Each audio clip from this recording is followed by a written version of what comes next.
बुढ़ापा जो है टांगों से शुरू होता है। टांगों के मसल्स को मजबूत बनाने के लिए मैं आज आपको एक ऐसा फ्रूट बताऊंगा जो आपके मैथियोकबाल नैरोबियान रिलैक्सन टैबलेट का मुकाबला करता है। बिस्मिल्लाहिर्रहमानिर्रहीम। अस्सलाम वालेकुम। मैं हूं जी आपका दोस्त डॉक्टर रहमान मुर्तज़ा।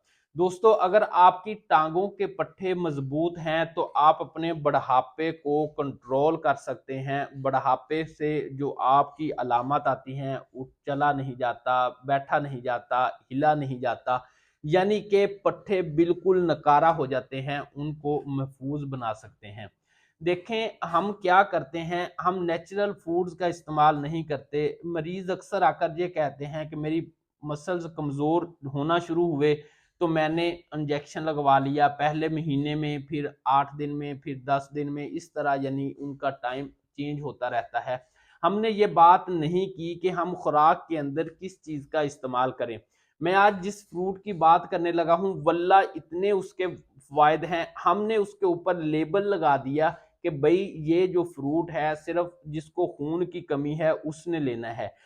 भाई इतने इसके फायदे हैं। अगर आप सीजन के अंदर इस फ्रूट का इस्तेमाल कर लेंगे, यानी वो फ्रूट है स्ट्रॉबेरी, उसको इस्तेमाल कैसे करना है, उसके नुकसान से कैसे बचना है, यही है ना कि स्ट्रॉबेरी इस्तेमाल करने से हमारा मैदा खराब हो जाता है, गला खराब हो जाता है, हमने उससे बचना कैसे है, उसके नुकसान से। और उसके जितने भी प्रीवियंट फायदे हैं, यानी कि जितने भी जुज हैं फायदे वाले, स्ट्रॉबेरी के अंदर वल्ला जो है ऑक्सीडेंटिव जूस जो है, अगर सिर्फ उसकी बात कर ले, मसल रिलैक्सन, यानी कि आप कितने सारे पेशेंट हैं यार, रोजाना की बुनियाद पर मरीज आकर कहते हैं रात को मेरी टांगों के अंदर इरिटेशन, तोड़ा खोई बहुत ज्यादा होती है, मैं रात को टांगे उठा उठा के मारता रहता हूं। अक्सर बच्चे वालिदैन लेके आते हैं बच्चों को, उनकी ये कंप्लेन होती है कि मेरा बच्चा रात को सही तरह से सोता नहीं है, टांगे उठा उठा के मारता रहता है।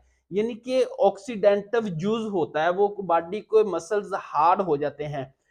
हम उसकी बात नहीं करते, हम उसको नींद के लिए गोलियां लेना शुरू कर देते हैं, मसल रिलैक्सन, एंजाइटी के बंदे को नींद आ जाए, बस कोई पता नहीं है किस वजह से है।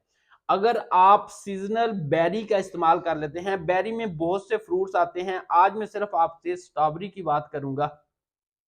अगर आप सीजनल स्ट्रॉबेरी का इस्तेमाल कर लें, जब 20 से 25 दिन इसका सीजन है, रोजाना आपने अगर 6 से 7 दाने स्ट्रॉबेरी के इस्तेमाल कर लिए तो आपकी बॉडी के अंदर जो ऑक्सीडेंटिव जूस है वो पूरे साल के लिए इतना स्टोर हो जाएगा कि आपका पूरा साल उससे गुजर सकता है।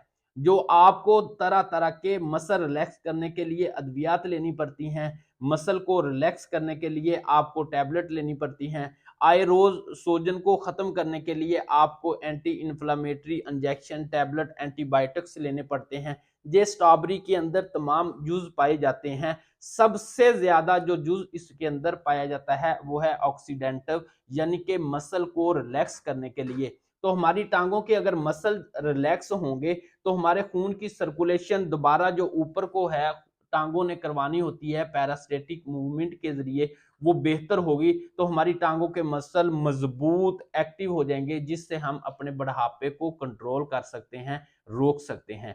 और अगर मैं बात करूं कि हमने इसको गलत तरीके से इस्तेमाल नहीं करना, हम स्ट्रॉबेरी को वॉश नहीं करते। स्ट्रॉबेरी को वॉश करने का तरीका यह है कि आपने 4 से 5 मिनट स्ट्रॉबेरी को नीम गर्म पानी के अंदर भिगोना है, उसके अंदर आपने नमक डालना है वाफर मकदार में। जिस तरह आप अंडा बॉयल करते वक्त नमक न डालें, उसका छिलका नहीं उतरता, वो उसको छीलना मुश्किल हो जाता है। इसी तरह अगर आप बगैर नमक के स्ट्रॉबेरी को वॉश करके खाएंगे तो आपका मैदा एक से दूसरे दिन ही पकड़ा जाएगा, आपको मोशन लग सकते हैं, आपका गला खराब हो सकता है, आपको कॉन्स्टिपेशन हो सकती है, आपको उल्टियां लग सकती हैं।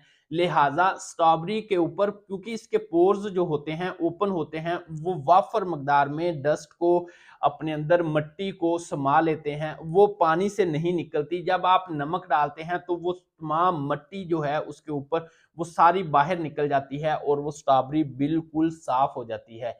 लिहाजा आप सीजनल स्ट्रॉबेरी के 8 से 10 दाने रोजाना इस्तेमाल करें। ये तरह तरह के इंजेक्शन ताकत के लिए, माइंड रिलैक्स करने के लिए गोलियां, पट्ठों की ताकत के लिए गोलियां जो खाते हैं उनसे आपको निजात मिल सकती है। उम्मीद करता हूं कि आप, अभी इसका सीजन चल रहा है, स्ट्रॉबेरी के इस्तेमाल से आप अपने पट्ठों को, खास तौर पर टांगों के पट्ठों को मजबूत बनाएंगे और अद्वियात को खैर बाद कहेंगे। अस्सलाम वालेकुम।